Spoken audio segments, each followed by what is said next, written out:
Une volatilité qui est dingue.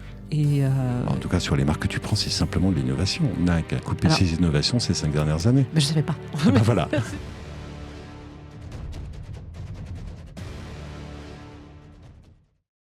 Hello Damien. Bonjour Clarisse. Bienvenue dans le podcast d'Ether, Merci. le podcast sur les récits de l'innovation sociale. Ouais. Donc on est ravis de te recevoir. Et évidemment, la première chose qu'on va te demander, comme souvent, c'est déjà de te présenter, toi en tant que personne, et puis surtout Cosmic Shelter.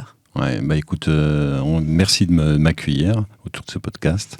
Je m'appelle Damien Hurstel et je suis le CEO d'une société qui s'appelle Cosmic Shelter, qui a pour but de créer des expériences immersives auprès des marques. Alors tout ça s'inscrit un petit peu dans un projet un peu plus global d'un groupe où le groupe est né autour de l'expérience client avec une branche, une filiale qui travaille l'expérience client physique à travers des événements, toujours B2B. Et le projet, bien évidemment, qui est né il y a 4 ans sur Cosmic, c'est de pouvoir prolonger ces expériences clients sur le digital et à un moment de pouvoir offrir à nos clients une offre commune entre le monde réel, le monde digital et de leur procurer, enfin de leur créer des expériences un petit peu inédites. On parle de Figital, la rencontre entre le physique et le digital. Voilà. Génial. Donc là, on est vraiment sur une boîte qui est un peu à la frontière entre la tech et finalement le design et l'expérience client, au sens large. Donc, pour concrètement que nos auditeurs sachent un peu ce que tu fais. Donc, tes clients, c'est plutôt des grandes marques. Très grandes marques. Très grandes marques dans le retail. Dans le retail, ouais. Positionnement pour l'instant principalement sur le monde du luxe. Voilà. Ouais. Et donc, ils veulent finalement, à certains moments clés de la vie de l'entreprise, souvent des événements, des pop-up, des choses comme ça, faire émerger une expérience spécifique, c'est ça ? Ouais, c'est ça. Ou c'est plutôt des choses plus long terme ou c'est... Non, c'est des choses très concrètes. Dans la naissance du projet de Cosmic, si on vient à la jeunesse, parce qu'elle est hyper intéressante, moi j'ai rencontré il y a 4 ans des élèves des Gobelins, fameuse école avec une renommée mondiale, qui travaille l'image, surtout la 3D et puis l'interaction. Je les ai rencontrés fortuitement sur une demande classique de communication où je suis tombé un petit peu amoureux d'eux. J'ai eu la chance de tomber sur 3 grands talents. Vraiment, on va dire les meilleurs de l'école, si on peut dire. Et au bout de 3 mois, on a commencé à collaborer et puis ils m'ont dit, on adorerait monter une boîte. Je leur ai dit, mais on le fait ensemble et on la monte dès demain matin. Donc j'ai saisi l'opportunité, c'était très rapide. On l'a montée. 3 semaines après, m'ont amené en fin de compte un premier client qui était Crocs, qui n'était pas n'importe quoi. On a fait le lancement mondial des NFT de Crocs il y a 4 ans. Grosse vidéo et grosse aussi expérience vraiment omnicanal. Le mot est un petit peu étrange. Omnicanalité, c'est de pouvoir introduire une expérience dans tout le parcours de vie d'un client. Donc ça part du digital et après on le remet aussi bien en expérientiel, en physique. Donc on a décliné toute une offre et c'était vu par le groupe LVMH. Et là, le groupe LVMH a été saisi, en fin de compte, par notre première expérience. Il nous a invités dans le programme de la Maison des Startups à la Station F. Et puis, pendant toute la première année, on a pitché auprès de toutes les marques. Et c'est comme ça qu'on a commencé à travailler les plus grandes marques mondiales. Donc, la réponse à la question, oui, principalement du luxe. On est dans le groupe Richemont aussi. On est Maison Chanel. On rentre aussi dans le groupe Kering. Donc, on continue notre succès auprès de ces marques. Donc, dans un premier temps, c'était vraiment une approche très, très digitale. Donc, une expérience web qui est accessible à tous. On ne tombe pas dans la gamification, dans des choses de fou, mais on rend, en fin de compte, l'expérience plus immersive, plus proche de l'expérience du retail, on va dire. Et derrière, on a décliné l'omnicanalité, c'est-à-dire que ça puisse être vécu aussi dans un monde physique. Et puis, au fur et à mesure des années, tout au début, c'était beaucoup plus de la communication, du storytelling. Et maintenant, on a une approche, parce que le marché se durcit. Depuis 2 ans, les marques nous disent c'est bien beau la communication, mais moi, j'ai besoin de retour d'investissement, le fameux ROI. Donc, on tombe sur des sujets de conversion maintenant. D'accord. Donc, on met tout en place des dispositifs immersifs pour mieux convertir, pour accompagner le client dans sa phase d'achat et procurer la meilleure expérience possible. On va revenir sur tout ça parce qu'il y a beaucoup de choses à dire. Mais déjà, juste un tout petit... Rewind, d'où tu viens, toi, et quelle était ton expérience avant Cosmic, qui donc n'a que 4 ans aujourd'hui ? Oui, tout à fait. Moi, j'ai 30 ans dans le milieu de l'événementiel. Donc, un parcours assez atypique où J'ai commencé comme VRP à vendre des voyages pour des comités d'entreprise, il y a 30 ans, qui m'a amené en fin de compte sur la mise en place de voyages, non plus pour des salariés, mais pour des clients. Donc, à me rapprocher de cette fameuse expérience client. Donc, c'était simplement des conventions, incentives, des learning expeditions, c'est-à-dire on apporte du contenu, on délivre une prospective en même temps qu'un voyage où tu fédères, où tu amuses un petit peu tous tes clients, où tu les récompenses. Tu leur amènes un petit moment de vision, comment va être leur évolution de leur métier, principalement avec des rencontres de start-up. Donc j'ai toujours baigné en fin de compte dans un écosystème proche de grands présidents, de grands groupes qui m'ont toujours demandé d'aborder des nouveaux sujets. Et l'homme clé, l'événementiel, l'homme qui incarne l'événement, généralement dans les entreprises, est toujours pris pour un couteau suisse. Il y a toujours une notion d'événement. Ouais, tout à fait. Ouais, bien sûr, c'est ce qui me caractérise. Donc le projet Cosmic était simplement une continuité d'expérience, plus dans le digital ou de le vivre d'une manière physique. Ok, alors aujourd'hui, Cosmic, c'est combien de personnes? Aujourd'hui, c'est 9 personnes à temps plein, bien évidemment. Et puis, on monte en fonction des projets en faisant appel à des forces complémentaires, bien sûr. Et puis aujourd'hui, c'est encore 4 associés au sein de la société. Ouais, tout à fait, les fameux élèves du début. Oui, toujours les mêmes. Alors, il y en a qui sont partis, mais après, c'est moi, mon rôle, de m'entourer des meilleurs talents, toujours pour apporter du sang neuf et puis aller encore plus loin. Et toute la partie commerciale aussi, peut-être? Il y a une partie commerciale, pour l'instant c'est moi qui l'a fait. C'est ça, voilà. Ouais, tout à fait. J'ai le rôle un petit peu d'ambassadeur auprès de ces marques pour décrire ce que l'on fait et les embarquer vers de nouveaux projets. Ok. Donc maintenant concrètement, si on revient sur les projets, parce que après on reparlera évidemment de toutes ces innovations, au-delà de l'innovation technologique, parce que chez vous c'est ça qui est intéressant.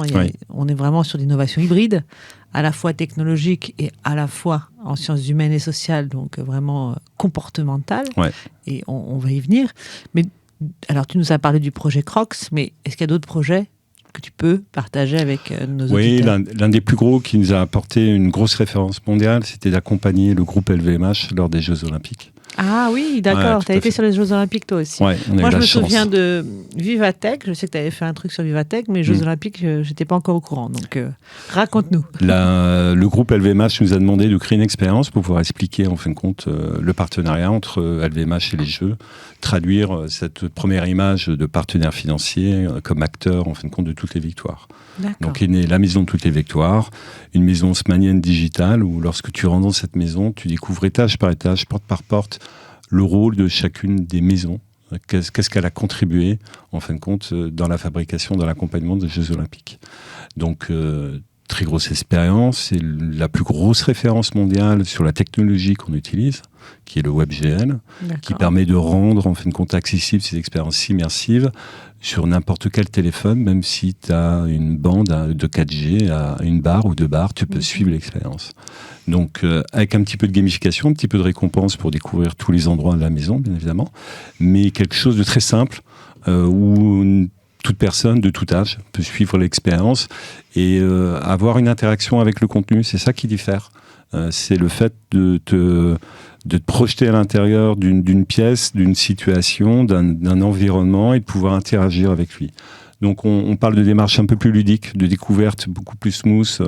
En tout cas, tu as toujours envie d'ouvrir une porte et de découvrir le prochain contenu qui révèle l'expérience. C'est chouette ça. Extrêmement chouette. On est monté à 40 personnes pour pouvoir délivrer cette expérience en 2 mois et demi. 2 mois et demi. Ouais, tout à fait. Et alors, quels ont été les résultats? Quels ont été les retours Déjà, les félicitations de Bernard Arnault. C'est pas rien. C'est pas rien quand tu lui serres la main. Quand on le connaît. Et quand tu lui présentes l'expérience. Et puis, encore une fois, une ref. C'est-à-dire qu'aujourd'hui, je peux aller devant n'importe quelle marque, proposer mes services. À aucun moment, on va remettre en jeu mes compétences. La légitimité. La légitimité. Donc, c'est un saut que tu as, en fin de compte, dans ton parcours. Donc, rayonnement auprès des marques, mais rayonnement aussi de l'écosystème des talents. Toujours pareil, de pouvoir montrer aussi aux prochains qui vont rejoindre l'aventure qu'on fait des choses vraiment très innovantes et qui marquent au point de vue des marques. Je peux prendre ça.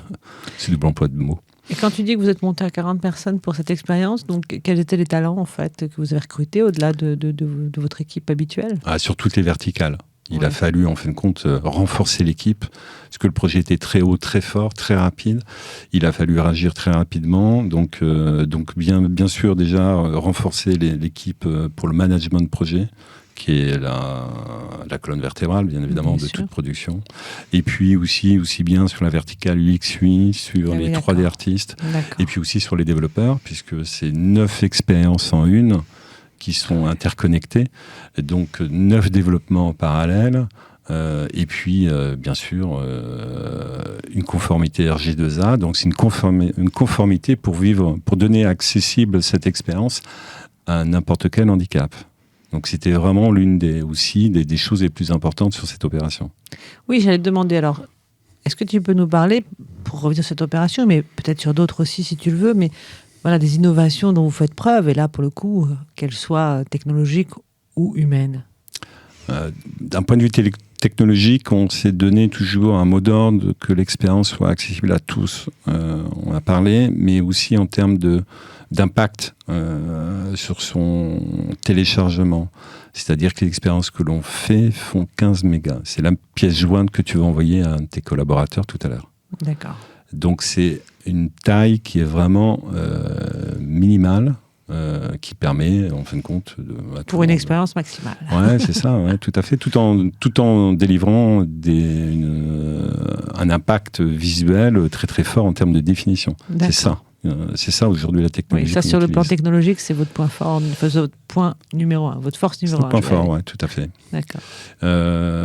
Et puis après, ça a été aussi depuis le départ notre volonté de pouvoir, en fin de compte, développer un starter, c'est-à-dire un soft interne qui nous permet de développer de plus en plus vite ces expériences. Donc aujourd'hui, au bout de 4 ans, on va y revenir certainement dans tes questions, mais la R&D a été fondamentale depuis le départ, de pouvoir repousser les limites, explorer, tester, proposer aux marques des choses qui n'avaient été jamais faites avant. Donc la R&D, pour moi, est dans notre ADN, je peux le dire aujourd'hui, ouais, tout à fait. Et c'est pour ça qu'on a des talents très forts, parce qu'ils savent, en fin de compte, qu'il y a du temps qui est consacré, en fin de compte, pour cette recherche.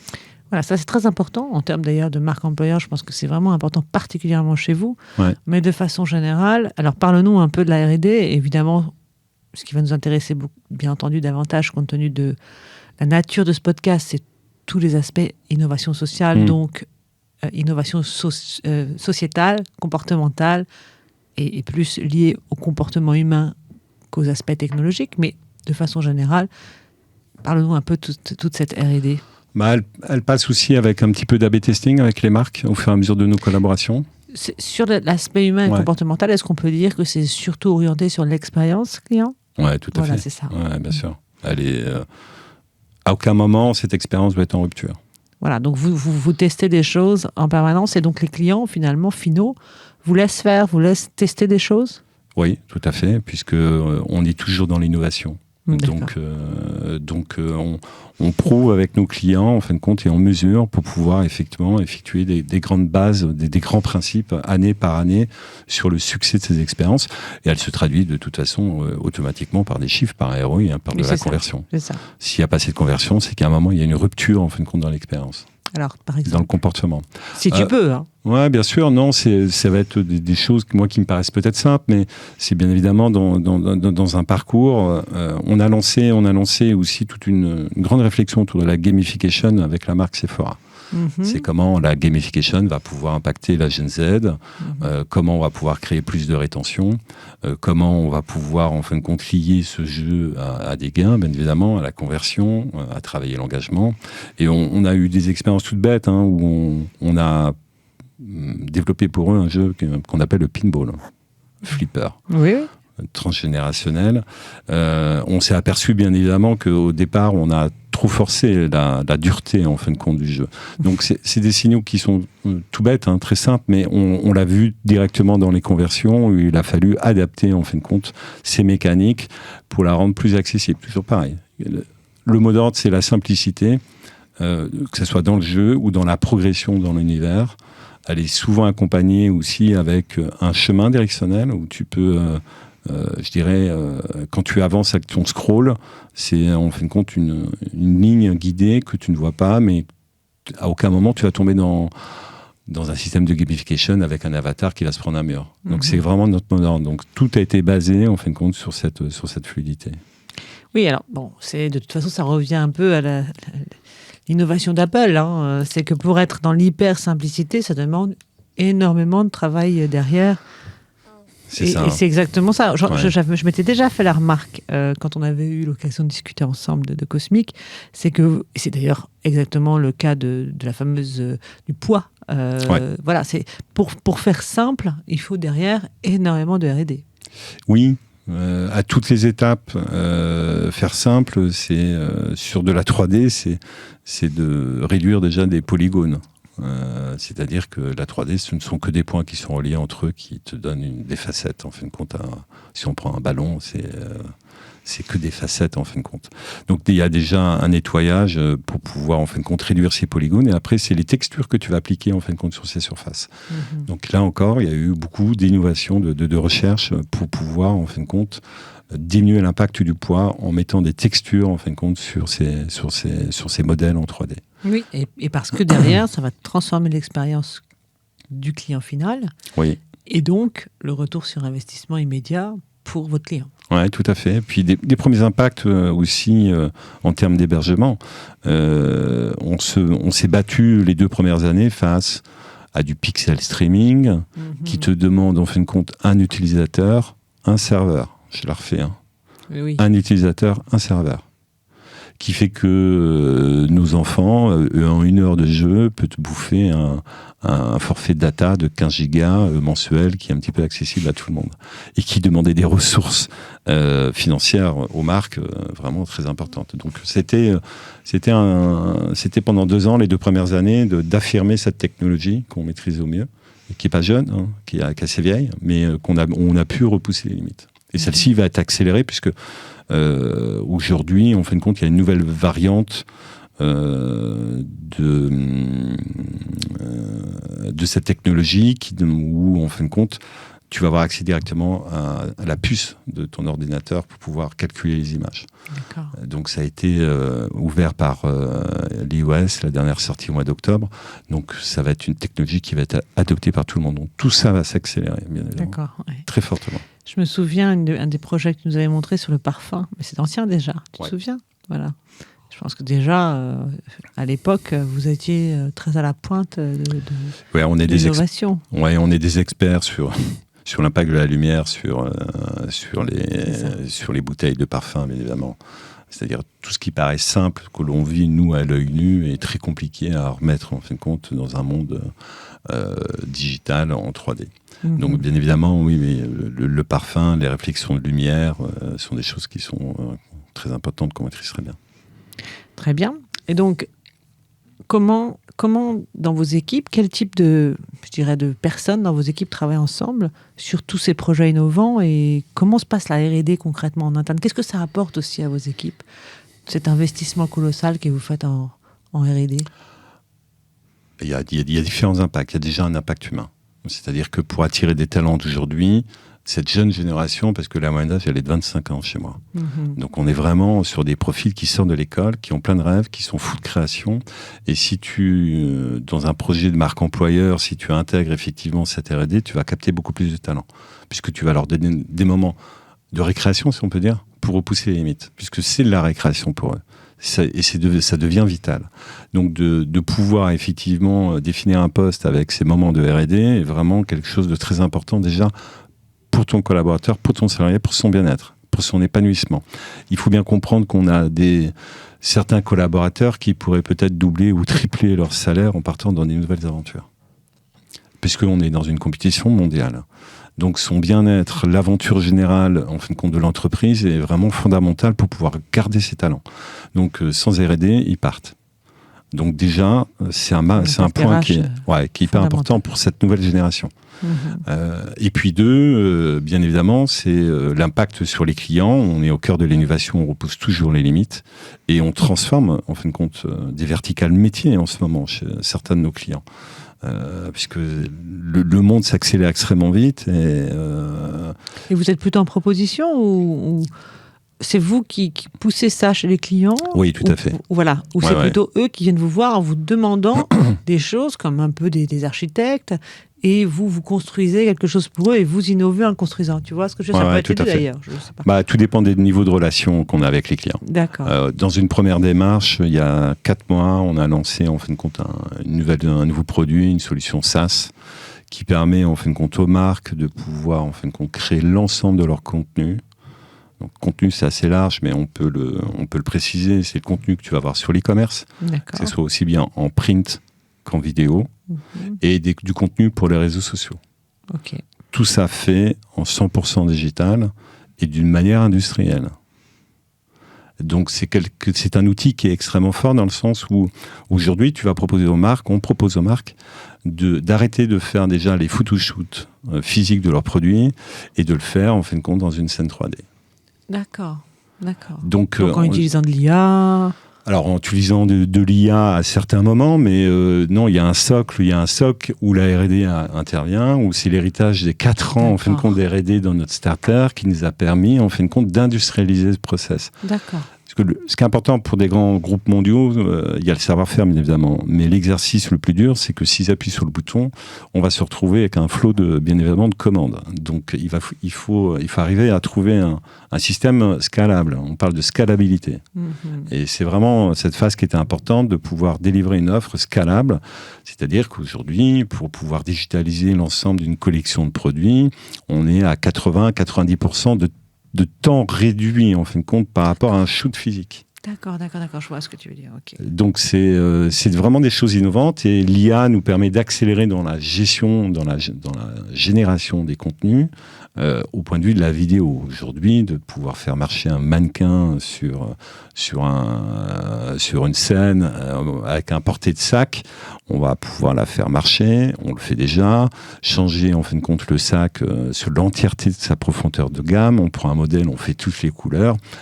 Aujourd'hui, on le fait d'une manière automatique. D'accord. Donc, c'est une véritable révolution. Donc, on a un impact en termes de transformation. Voilà. Transformation des usages, tant pour les marques que pour les consommateurs de ces marques, effectivement. Oui, parce qu'on augmente l'expérience, puisque, bien évidemment, on a aujourd'hui, maintenant, en fin de compte, on délivre aussi des visualisateurs en 3D, où tu peux manipuler ton sac, on va te donner, en fin de compte, le contenu que tu vas pouvoir mettre dedans. On va délivrer des dimensions aussi. Donc, l'expérience client est véritablement augmentée. C'est toujours la même frontière. On essaie de rejoindre, en fin de compte, l'expérience retail devant un écran. Donc, on repousse. On n'arrivera jamais, bien évidemment. Mais on tend vers. C'est le modèle qu'il faut essayer de recréer. Je comprends. Et alors, justement, parle-nous un peu de ces avancées, vraiment sur le champ de l'expérience client, plus que sur le champ technologique, puisque c'est un peu le but de podcast. Donc, savoir un peu... Qu'est-ce que vous avez eu le sentiment de renforcer, où vous avez expérimenté, et quel verrou vous avez rencontré finalement là-dessus? Si tu sais l'expliquer. Ouais, c'est pas l'exercice que tu me demandes est assez compliqué, enfin compliqué dans le sens où on n'a peut-être pas conscience en fin de compte de toutes ces étapes. On les vit comme une aventure, et on repousse, et ce sont généralement nos clients qui nous demandent de repousser, en fin de compte, d'aller plus loin. Et c'est à travers de leurs demandes qu'on expérimente. Mais vous êtes en contact direct avec le ressenti du client final, c'est-à-dire que quand vous, c'est ça en fait, c'est quand vous mettez en place une expérience comme celle-là pour vos clients. Qu'est-ce que vous avez comme remontée d'information du client final qui vous permet de dire, là, on est allé trop loin, là, pas assez? C'est la conversion. Ah, c'est la conversion. D'accord. C'est vraiment ça le KPI, on va dire, clé. Exactement. Alors, tu as de la conversion, tu as de l'engagement, mais bien évidemment, c'est la conversion, c'est le fait que le client va renvoyer moins de produits. Et vous ajustez en temps réel? Comment ça se passe? Non, on n'ajuste pas. Non, c'est bon. On ne peut pas ajuster en temps réel. Tout à fait. C'est un travail d'échange, quand même. Exactement. Mais Et vous avez des choses que vous avez mis en place où vous avez vraiment vu des succès marquants, ou même peut-être des échecs cuisants, Ça vous est arrivé ou... Des échecs, on en a tous les jours. C'est ce qui nous fait avancer de toute façon. C'est cool, il y en a un qui disait j'en ressors, j'y retourne, bien évidemment. Mais non. Donc vous réessayez, vous remettez, vous recommencez. Bien sûr, on fait face à des problématiques. De visuel, vraiment de pouvoir répliquer en fin de compte le réel dans le monde digital, c'est extrêmement complexe, bien évidemment. Donc on est jugé avec les marques et parfois, bien évidemment, heureusement, ils nous disent non, c'est pas assez réaliste, l'expérience va pas assez loin, donc il faut revenir, réfléchir, trouver en fin de compte des résultats qui puissent être améliorés. Donc on reteste, on refait des variables. Alors c'est assez général ce que je te dis, mais c'est sûr. Mais c'est la vie au quotidien de l'entreprise. On essaye d'avancer. Il y a aussi cette scalabilité qui est importante pour ces groupes. L'e-commerce n'a pas changé depuis 20 ans, 30 ans. Mm-hmm. L'expérience client sur un e-com, mis à part de belles photos, pour l'instant, c'est la même qu'il y a 20 ans. Tu récupères beaucoup plus de data, il y a ta supply chain derrière qui te permet de livrer à J+1, J+1 heure. Oui, c'est ça. Mais l'expérience telle sur l'écran, elle n'a pas été encore repoussée. Et aujourd'hui, on a tous les éléments techniques d'innovation qui nous permettent, en fin de compte, de changer en fin de compte ce comportement, de pouvoir influencer, de pouvoir engager encore plus. Et puis, on est aussi dans une génération où tout le monde passe son temps sur des réseaux. C'est ça. Mais des fois, on regarde même pas forcément pour acheter. Non, se divertir. Se divertir, absolument. C'est une forme de divertissement, tout à fait. Et alors, justement, où est-ce qu'on peut imaginer aller aujourd'hui ? Quel pourrait être l'avenir de l'e-commerce dans ces conditions ? À une grande part de création, je pense aussi. En même temps. Du consommateur ? En tout cas, de création de valeur ajoutée, de valeur ajoutée qui est donnée au consommateur. Ou la marque qui va, en fin de compte, puisqu'on a une accélération de la génération des contenus, ça revient moins cher aujourd'hui. On va être beaucoup plus rapide. Ça va permettre à la marque de pouvoir, sur le gain qu'elle va obtenir, de pouvoir plus travailler une ligne éditoriale, par exemple. On l'a chez un de nos clients aujourd'hui, où un homme faisait du packshot du matin au soir. Aujourd'hui, il va revenir à ses premiers amours et il va avoir plus de temps pour pouvoir, en fin de compte, créer du contenu à plus haute valeur ajoutée.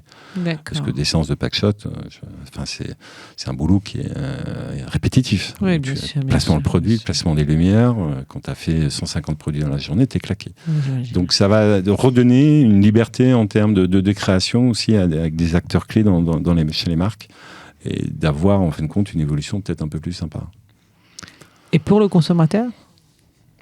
Pour le consommateur, il va passer plus de temps avec les marques. Il va avoir un contenu. Le but du jeu, c'est ça, en fait. Exactement, bien sûr. C'est qu'on passe plus de temps avec eux. Et puis qu'on s'amuse plus avec leurs produits. Oui, tout à fait.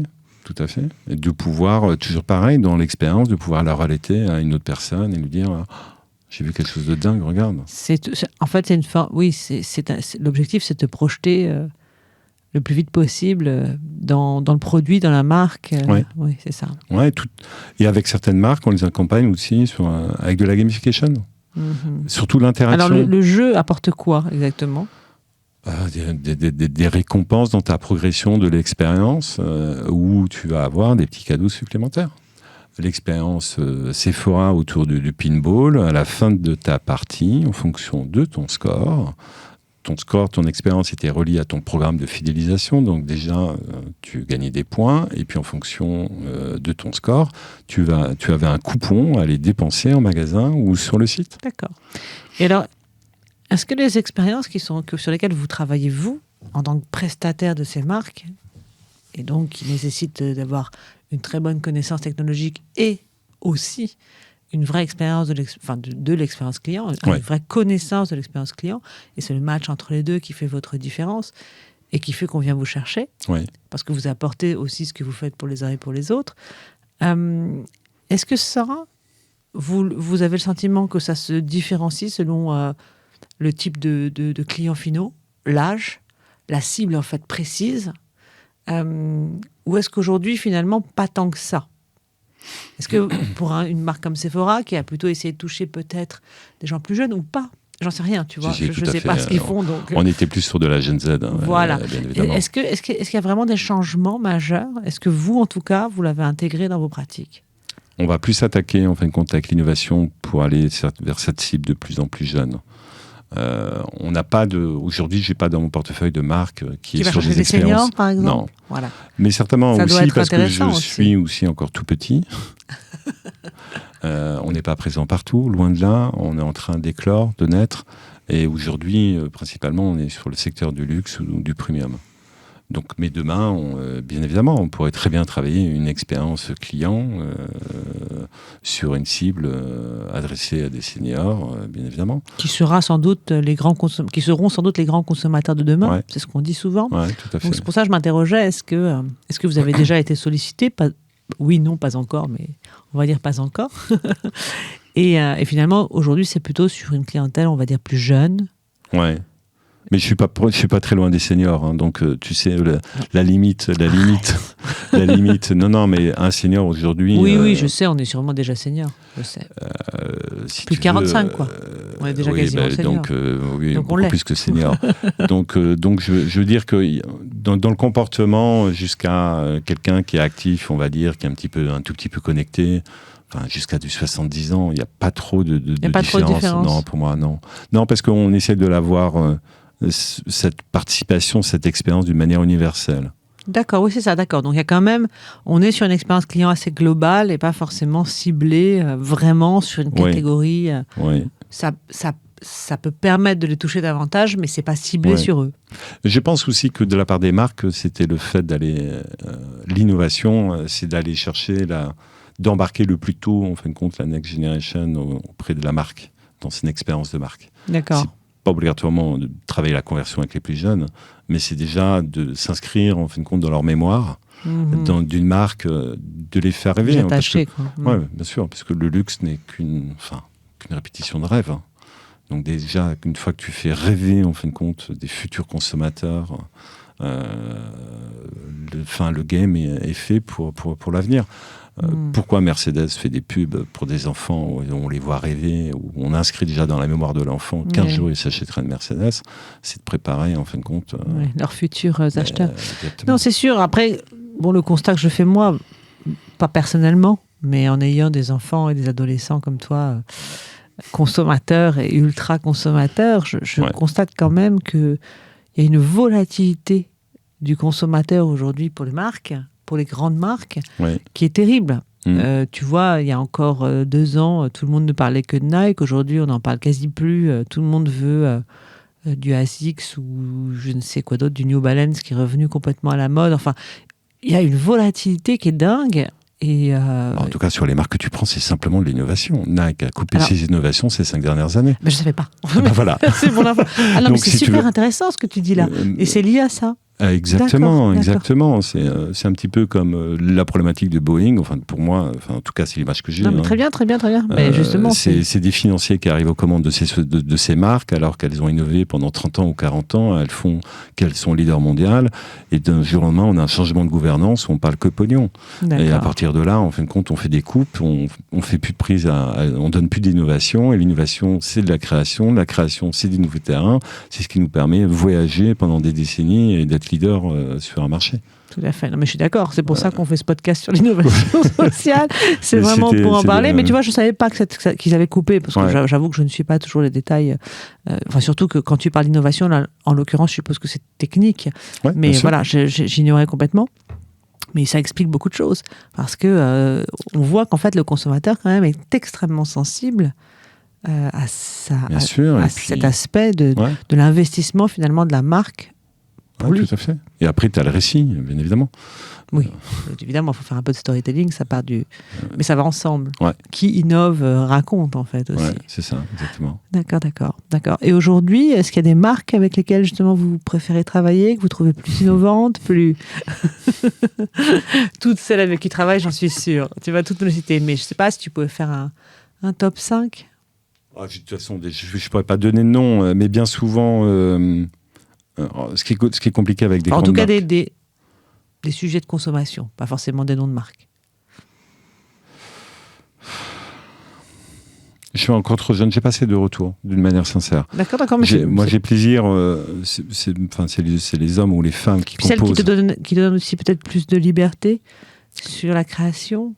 Oui, en tout cas, c'est aussi dès lors qu'on participe avec des marques en termes de réflexion, de stratégie. Quand on est à la base, en fin de compte, de cette innovation et de réflexion. Et de partir d'un constat. Et de ce constat, on itère avec eux pour repousser, en fin de compte, cette expérience, aller plus loin, essayer de faire une traduction.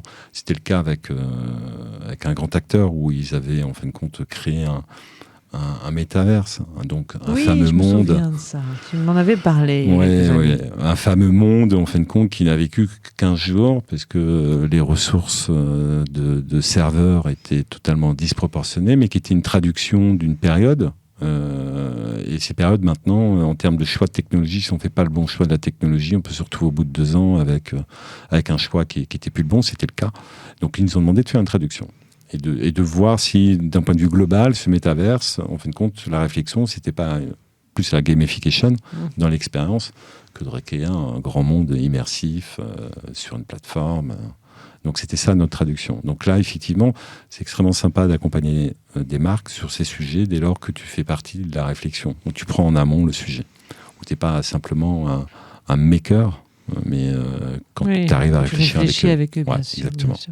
Bien sûr.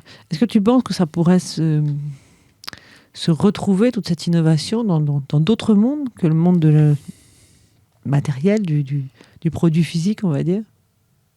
Est-ce que le monde du service, un jour, pourrait amener ces expériences 3D de façon plus immersive ? Oui, je pense que tu as des gros sujets aussi dans la partie learning. Dans la partie learning, oui, très bien. Et vous avez aujourd'hui des gens qui vous consultent là-dessus ? Non, pas encore. Pas encore. Pas encore, mais ça fait depuis le départ où je dis que l'immersion, la plus grosse débouchée, bien évidemment, sera la partie learning. J'en suis sûr. Ouais. Totalement. C'est simplement qu'aujourd'hui, on n'a pas eu le temps de trouver une marque où on peut brainstormer avec eux et imaginer, en fin de compte, les expériences de demain. Elles sont déjà présentes, mais avec des immersions, avec des outils qui sont avec des casques VR, qui sont simplement...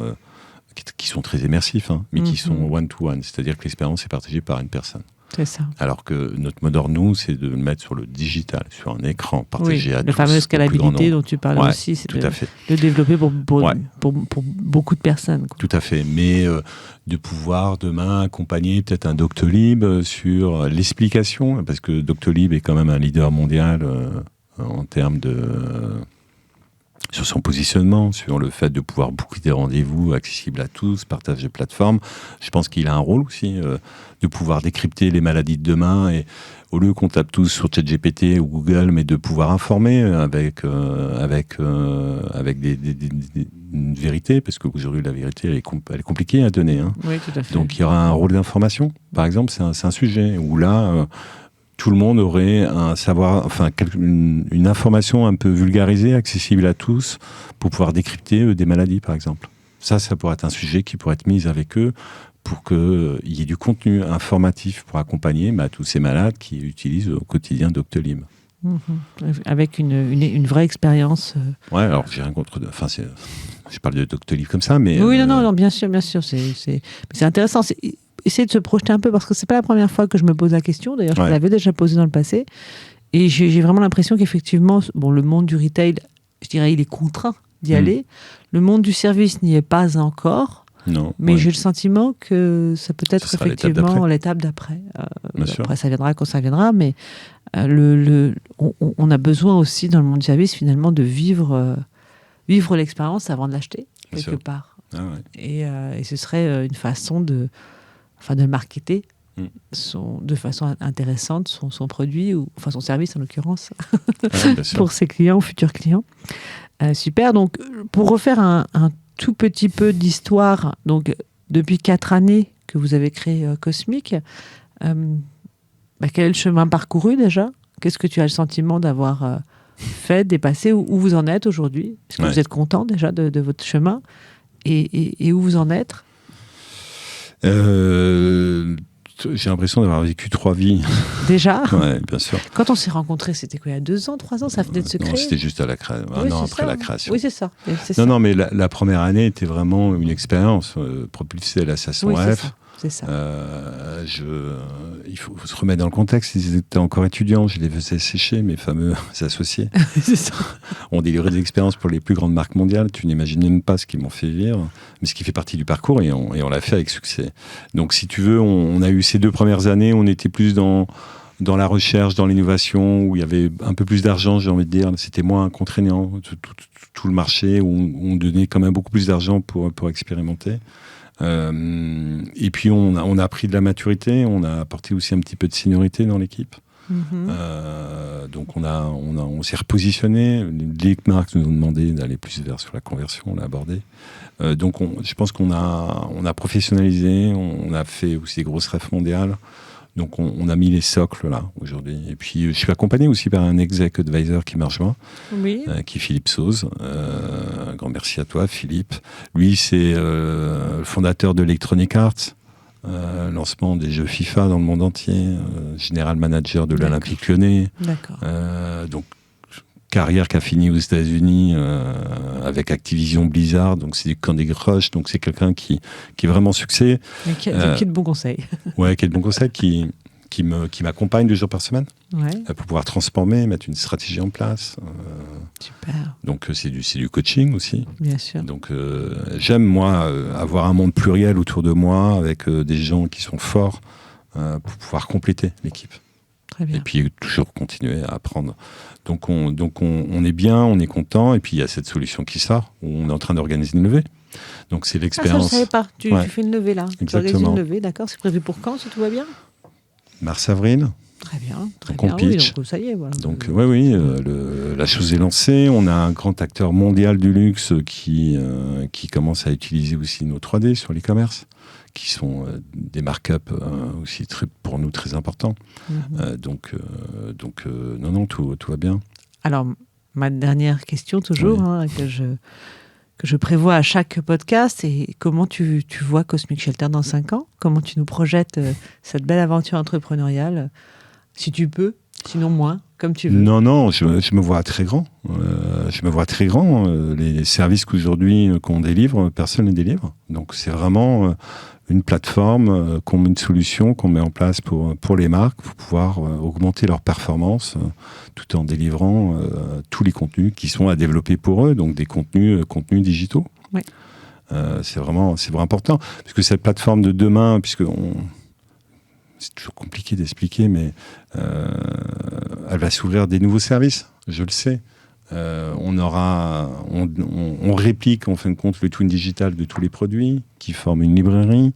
Derrière, on les utilise pour créer du contenu. Donc, on détient cette source qui est fondamentale, qu'on va réintroduire dans toute la génération en fin de compte des contenus futurs. Donc on pourrait très bien aussi connecter cette solution demain à de la propriété intellectuelle pour le redater, pour apporter des multitudes de services. Donc c'est vraiment constitué. On parle de patrimoine aussi qui pourra être lié à des générations futures. On parle de traçabilité, on parle d'ownership. Donc ça va beaucoup plus loin demain si on va aller sur cette solution qu'on adresse aux marques. On pourrait même aussi parler de collection finalement. Oui, tout à fait. Comme les NFT dont vous étiez un peu votre première... grand sujet, c'était les NFT, surtout sur les marques. Il y a des choses qui vont être un peu intemporelles. Quand on voit une marque qui crée un sac ou une paire de baskets qui devient iconique, c'est une façon de faire perdurer son existence. Oui, alors on a perdu cette image des NFT. Enfin, maintenant, les NFT sont c'était assez sympa, je trouve.